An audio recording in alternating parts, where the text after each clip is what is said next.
და აქვე მინდა აღვნიშნო სამწუხაროდ ის ჩვენ დაგვეღუპა და გარდაგვეცვალა ჩვენთან ერთად დაკავებული ორი პატიმარი, რომელიც ციხიდან გამოსვლისთანავე ძალიან მოკლე პერიოდში მიღებული ტრავმების შედეგად გარდაიცვალა.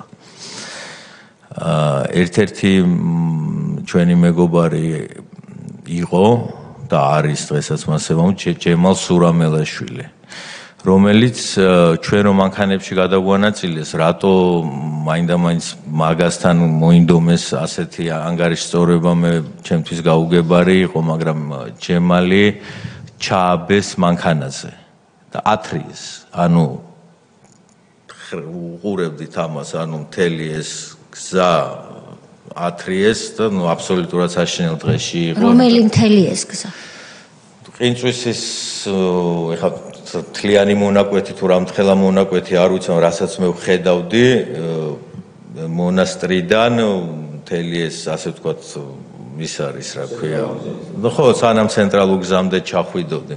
რომელ მანქანაზე ჩააბეს? მიკროავტობუსზე. სადაც თქვენ იყავით? განთავსებული. არა, სხვა მიკროავტობუსი, ბევრი მიკროავტობუსი. და გაყურებინეს როგორ ათრიეს? მე დავინახე ხა ასე კონკრეტულად ჩვენ ყველას გვეუბნეოდნენ თავები დაბლა კონდეთო დაწეულიო და საერთოდ ჯობდა ალბათ თავი არ აგვეწია, მაგრამ ნუ რასაც ფეხით როცა ის ჩააბეს, რეაქცია ჰქონდათ ალბათ იქ მყოფ სასულიერო პირებს.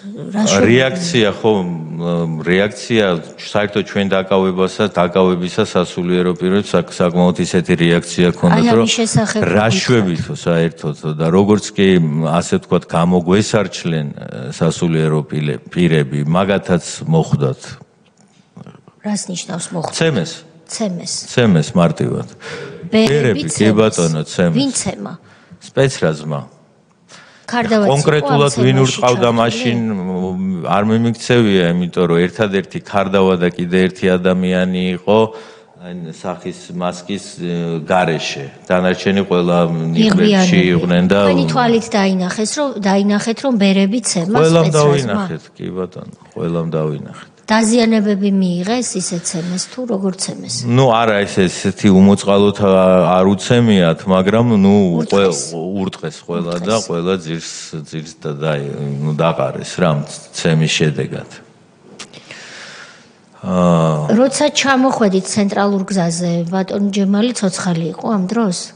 ბატონი ჯემალი მე მაშინ საერთოდ არ ვიცოდი რა ბედი ქონდა მაგ ჯემალის რა ეწია, უბრალოდ მე როცა აღმოჩნდა რომ ჩვენ წაგვიყვანეს ქარელის პოლიციის შენობაში მიგვიყვანეს.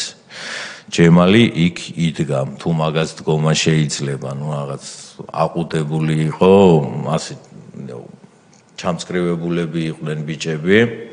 და რამოდენიმე ასე ვთქვათ მე ჯემალ გუნდიშვილი, რამაზ ღვალაძე, მიხეილ ცილიკიშვილი ჩვენ გადაგვანაწილეს ქარელის პოლიციის სხვადასხვა ოთახებში.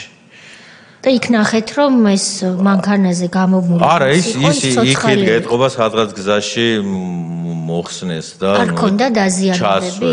როგორ არ ქონდა უამრავი? სხეულზე.